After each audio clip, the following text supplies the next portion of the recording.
right, Alex, I think you're on. Senator Padilla, new member from California. Welcome. Thank you, Mr. Chairman. Does this make me the cleanup hitter? It does, you know. Thank you for the welcome to the committee. Eager for a lot of great work to be done this session. I have two related topics I want to touch on. So if I may, Mr. Chair, I'll get through both questions and acknowledge who they're addressed to, and then sit back and hear the answers for both. First, on the topic of resiliency and disaster preparedness.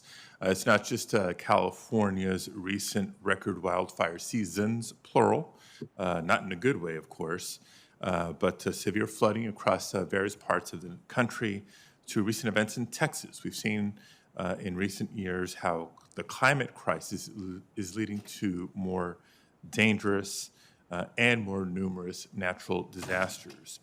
So as we work to address this reality, we must improve the resiliency of our roads, our bridges, and our infrastructure writ large to adapt to and recover from extreme weather events.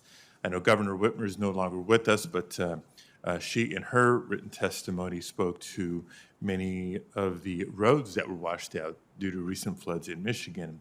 So let me just address this question then to Commissioner Sheehan, who also mentioned in her written testimony how the department uses federal dollars to carry out a significant number of resiliency projects. I understand that AASHTO has supported recent efforts by this committee to improve system resiliency, including by expanding project eligibility for the National Highway Performance Program, the Surface Transportation Block Grant Program, and the Emergency Relief Program. So I would love for the Commissioner to touch on the importance of resiliency projects for planning and what steps this committee can take in the upcoming reauthorization bill to support states' efforts to improve resiliency in transportation systems. The other question, more related than you may think, is for Mayor Hancock. While the National Highway System connects cities and facilitates economic activity across the nation, its construction historically has been deeply destructive for many communities, particularly lower-income communities and communities of color. The construction of highways through some neighborhoods has caused the displacement of predominantly minority residents, and in many cases fosters isolation from opportunity, heightened exposure to pollution, and chronic disinvestment.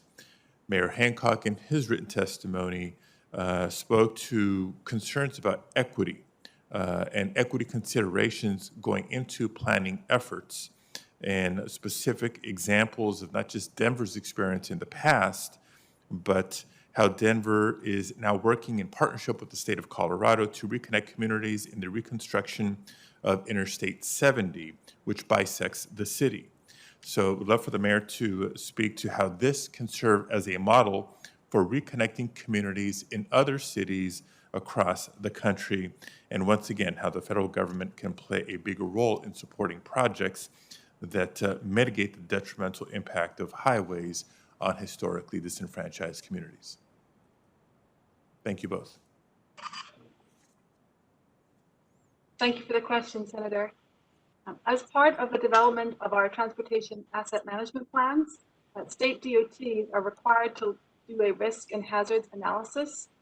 Many of us have been working to build out our GIS information. When we have significant storm events in our states, we're mapping exactly which locations on our transportation system were impacted by those events, and making sure that in the future, as we are advancing improvements in those locations, we're incorporating resiliency and ensuring that the impacts from prior storms are not allowed to occur in the future. And so we've really integrated resiliency into every aspect of the work that we do. From day one, when we're scoping a project, we're looking at that history of where we have seen significant impacts, especially from flooding, either in coastal areas or inland when we have significant rain events, and making sure that we build it back better.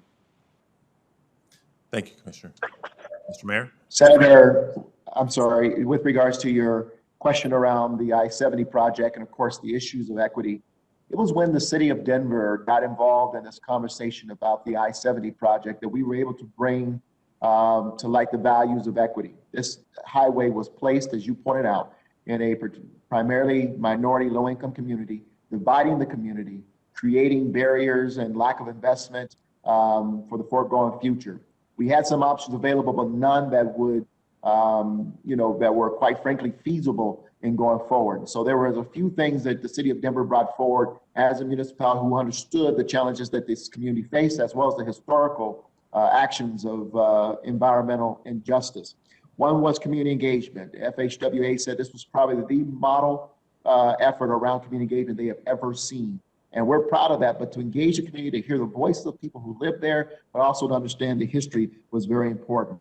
Empowering the government, local government to engage. The State Department of Transportation really helped us by allowing us, open the door for us to be involved. We can bring forward the issues of equity and opportunity. Connecting roads in that community that would help provide new life of opportunity was also increasingly important as we moved in, as well as amenities. These were underserved communities. They didn't have access to parks. And as part of this highway project, we lowered it and we're capping it with a new park for the community that everyone can enjoy.